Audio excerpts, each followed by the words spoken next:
Imagine करो एक ऐसी दुनिया को जहाँ तुम्हें हर रोज सुबह उठकर स्कूल ना जाना पड़े, हर रोज अपने टीचर का बक बक ना सुनना पड़े। यार लाइफ कितना सेट होता है। नहीं, अगर तुम्हारे मन में भी ऐसे ख्याल आ रहे हैं ना, तो आओ यार स्टार्ट करते हैं क्लास 9 इंग्लिश का एक story, the fun they had. आज से लगभग 132 इयर्स के बाद का दुनिया ये 2157 का, जहाँ वहाँ के बच्चे यार स्कूल नहीं जाते हैं पढ़ने के लिए, सब घर में पढ़ाई कर रहे हैं। बस अब इंसानों की जगह रोबोट्स पढ़ा रहे हैं बच्चों को। बट रुको, पहले जान लो किसी स्टोरी में कितने कैरेक्टर्स हैं, एंड देन हम स्टोरी को स्टार्ट करते हैं। तो पहला कैरेक्टर है हमारी छोटी सी 11 साल की बच्ची मार्गी, जो किसी स्टोरी का मेन कैरेक्टर है। दूसरा है 13 साल का टॉमी, नाम पे मत जाना भाई, हमारा मार्गी का पड़ोसी और फ्रेंड।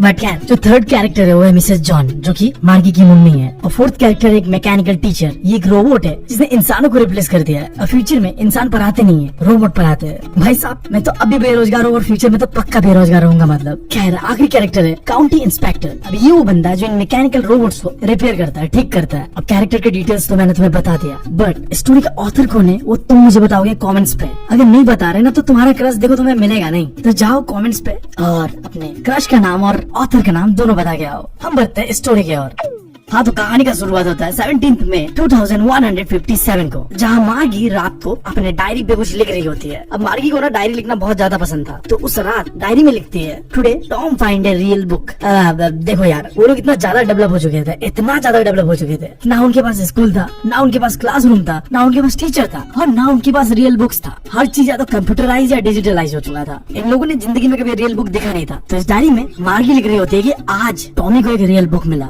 और ये सोचते सोचते वो याद कर रही होती है कि उसके दादाजी ने कहा था कि जब वो छोटे थे ना, तो उनके दादा ने बताया था उन्हें कि उनके समय पे ना स्टोरीज ऐसी किताबों में प्रिंट होता था। फिर स्टोरी में सीन शिफ्ट होता है और अब दिखाया जाता है कि मार्गी और टॉमी उस पुराने सी किताब को पढ़ रहे हैं। टॉमी उस किताब के पन्नों को पलट रहा था, बट उन पन्नों में जो लिखे हुए वर्ड्स थे ना, वो मूव नहीं कर रहा था जैसे कि उसकी स्क्रीन पे नॉर्मली करता था। वो बार बार एक एक पन्ने पलटा रहा था और दोबारा वापस आके देख रहा था। तो जो वर्ड जहाँ था वही है, क्योंकि ये स्क्रीन नहीं है। अब ये देख के टॉमी भी लाइक कितना बेकार की किताब है। उस जमाने के लोग तो एक बार किताब को पढ़ते होंगे और फेंक देते होंगे, क्योंकि इनके समय में ना टेली बुक हुआ करता था, जो कि तुम कह सकते हो डिजिटल बुक्स, जहाँ पे तुम्हें हजारों हजारों स्टोरीज मिलेगा, और अगर तुम चाहो तो खुद से भी ऐड कर सकते हो स्टोरीज। अब मार्गी को ना टेली बुक्स के बारे में भी इतना पता नहीं था, क्योंकि वो छोटी थी 11 इयर्स, जबकि टॉमी जो कि 13 साल का था उसे आइडिया था टेली बुक्स के बारे में। बट फिर भी मार्गी टॉम के बातों से एग्री करती है और पूछती है कि तुम्हें ये किताब कहाँ मिला। टॉमी कहता है कि मुझे ये घर के एटिक पे मिला। अब जिन्हें एटिक नहीं पता, तुमने नेटफ्लिक्स पे यार मूवीज तो देखा ही होगा, यही भूतों का फेवरेट जगह होता है। यूरोप में जितने भी घर बनते हैं ना, उन घरों के ऊपर एक स्टोर हाउस टाइप का कुछ होता है, जहाँ में चीजें रखते हैं, और उसी को एटिक कहते हैं। और जैसे मैंने बताया कि एटिक यार भूतों का फेवरेट प्लेस है। तुम कोई भी हॉरर मूवी देख लो यार, एटिक पे भूत ही मिलेगा।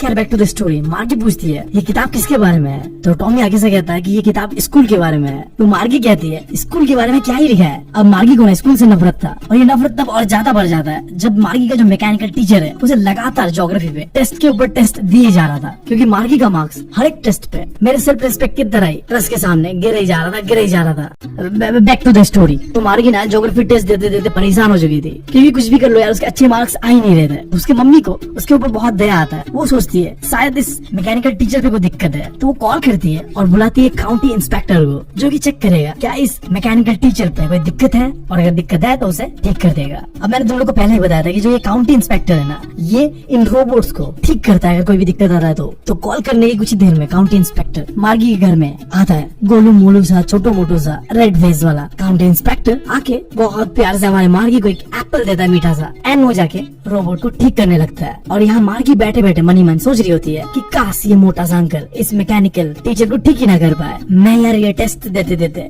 थक चुकी हूँ। पर कहते हैं ना यार, मन के लड्डू मन में रह जाते हैं। तो मार्गी के साथ भी ऐसा ही था। वो काउंटी इंस्पेक्टर उस मैकेनिकल टीचर को 1 घंटे के अंदर ही ठीक कर देता है। अब ऑन होने के बाद मार्गी को मैकेनिकल टीचर और भी बता दिख रहा था। स्क्रीन में जितने भी लेसन क्वेश्चन थे सब दिखाया जा रहा था।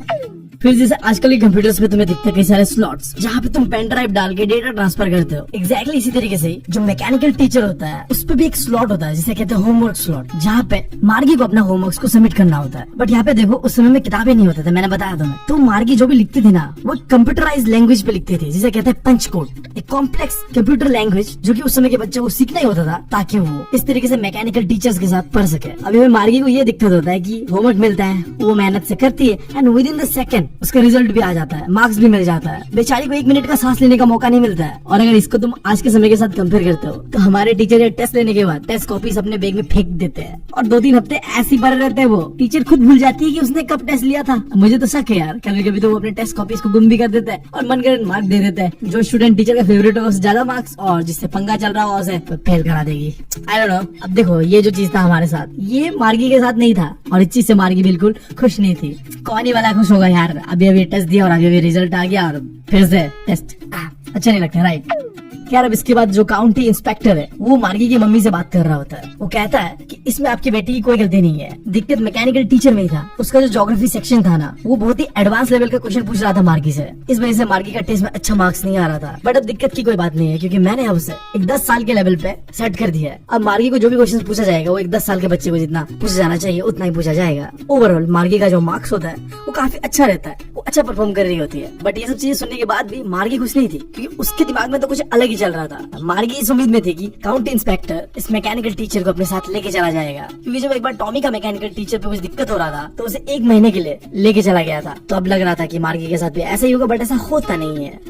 कह रहा बात है बैक टू प्रेजेंट, जहाँ मार्गी टॉमी से पूछती है कि कोई स्कूल के बारे में क्यों ही लिखेगा। तो टॉमी कहता है कि ये हमारे जैसा स्कूल नहीं था, स्टूपिड। यहाँ पुराने समय का जो स्कूल हुआ करता था उसके बारे में लिखा हुआ है, जो कि सेंचुरीज पहले कैसा स्कूल था उसके बारे में लिखा हुआ है। अभी हमें मार्गी को टॉमी ने स्टूपिड कह दिया था तो मार्गी को बुरा लगता है। वो कहती है कि मुझे थोड़ी पता था तुम जो मुझे स्टूपिड कह रहे हो। फिर इसके बाद टॉमी कहता है उस टाइम में ना इंसान पढ़ाते थे, रोबोट्स नहीं। जिसे सुनने के बाद मार्गी कहती है कि क्या इंसान कैसे किसी को पढ़ा सकते हैं, ये इम्पॉसिबल है। एक इंसान कैसे एक मैकेनिकल टीचर जैसा स्मार्ट हो सकता है? तो टॉमी कहता है क्यों नहीं हो सकता, मेरे पापा तो इतना ही स्मार्ट है जितना मेरा मैकेनिकल टीचर है, तो बिल्कुल हो सकता है ऐसा। फिर मार्गी कहती है कि अच्छा चलो मैंने मान भी लिया तुम्हारा बात, बट फिर भी मैं एक रैंडम इंसान को मेरे घर क्यों आने दूंगा। अब ये सुनकर टॉमी को बहुत जोर का हंसी आता है। वो कहता है उस समय टीचर घर में आके नहीं पढ़ाते थे, एक स्पेशल टाइप का बिल्डिंग होता था जिसे कहता है स्कूल। वहाँ में सारे बच्चे आते थे एंड एक साथ सबको पढ़ाया जाता था एक ही चीज, और सारे के सारे बच्चे सेम एज के होते थे। अब यहाँ पे देखो बात चल रहा है हमारे क्लासरूम का। स्कूल पे जाते हैं, क्लासरूम पे बैठते हैं और एक ही चीज पढ़ते हैं। इनके लिए वो चीज बहुत ही नया था,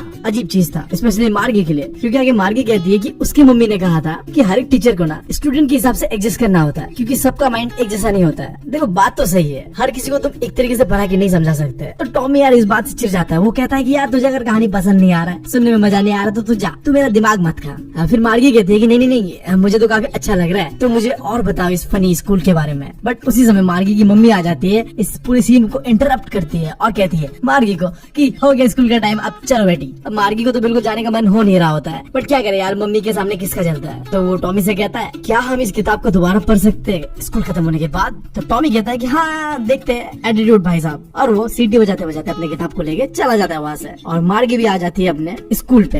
अब स्कूल तो था नहीं, यानी कि अपने जो बेडरूम के बगल में ही जो उसका मैकेनिकल टीचर था वो उसके लिए इंतजार कर रहा होता है। वो जाके बैठती है, बिल्कुल नॉर्मल डेज की तरह ही क्लास स्टार्ट होता है, जहाँ उस मैकेनिकल टीचर के स्क्रीन पे लिखा होता है कि आज का अरिथमेटिक लेसन होगा addition of proper fractions. And कहा जाता है जो कल का होमवर्क है उन्हें होमवर्क स्लॉट पे इंसर्ट करे। मार्गी अपने होमवर्क को सबमिट करती है एंड देन क्लास स्टार्ट होता है। बट मार्गी के दिमाग में तो कुछ और ही चल रहा था। उसके दिमाग में उस टॉमी की पुराने किताब के बारे में था कि रियल स्कूल कैसा होता होगा। उस समय के बच्चे तो बस मजे ही मजे करते होंगे। नहीं दीदी, इतना भी मजे नहीं करते हम जितना आप इमेजिन कर रही हो। वो इमेजिन कर रही होती है कि जब उसके ग्रैंडफादर का ग्रैंडफादर बच्चा हुआ करता होगा, तब जब वो स्कूल जाता होगा तो जो सारे अगल बगल के पड़ोसी वाले बच्चे होते हैं वो एक साथ स्कूल जाते होंगे, एक साथ खेलते होंगे, एक साथ हंसते होंगे, एक साथ एक ही क्लासरूम में जाके बैठते होंगे एंड देन क्लास खत्म होने के बाद एक साथ ही अपने अपने घर चले जाते होंगे। वो एक ही तरीके की चीजें भी सीखते होंगे और होमवर्क करते टाइम एक दूसरे का मदद भी करते होंगे। चीटिंग भी करता होगा यार, ये भी ऐड कर लेना, बट है नहीं स्टोरी में ये चीज। खैर जब यही चीजें मार्गी सोच रही होती है कि उस समय कितना मजा होता होगा, तभी उस मैकेनिकल टीचर के स्क्रीन पे दिखाया जाता है कि भाई साहब फ्रैक्शन निकालो 1/2 एंड 1/4 का। बट तुम्हें पता है कि मार्गी यार अलग ही ख्यालों में खोई हुई थी। वो सोच रही होती है कि उस समय के लोग कितने मजे करते होंगे। इसीलिए इस वीडियो का टाइटल भी है द फन दे हैड, यानी कि हम यार, हमारा बात चल रहा है यहाँ पे कि हम कितने मजे करते हैं। मैं जेन्युइनली बताओ तो इतने भी मजे नहीं करते जितना मार्गी दीदी सोच रही है। यार तुम्हारा भी मजा था मार्गी दीदी, घर में बैठो चिल मारो। बट हाँ, जब हम स्कूल जाते हैं क्लासेस करते हैं तो हमारा दोस्त ही होता है। और यार सही बताओ ना तो यार स्कूल लाइफ जो होता है ना वो बेस्ट होता है, क्योंकि तुम नए नए दोस्त बनाते हो जो कि आगे जाके तुम्हें बहुत ज्यादा याद भी आता है। अगर तुम मुझसे पूछो, मैं अपने पुराने दोस्तों को जो स्कूल फ्रेंड थे उन्हें बहुत ज्यादा याद करता हूँ यार। वो भी क्या दिन थे यार, वो जो दोस्ती होता था ना वो दिल से होता था, मतलब ही नहीं होते थे उस समय लोग। खैर अब तो हम बड़े हो गए, मतलब ही हो गए, बट आई होप तुम लोग एंजॉय कर रहे हो। सो अपना स्कूल लाइफ जरूर एंजॉय करना। इसी बात के साथ मिले तो अलविदा। Thank you, love you all.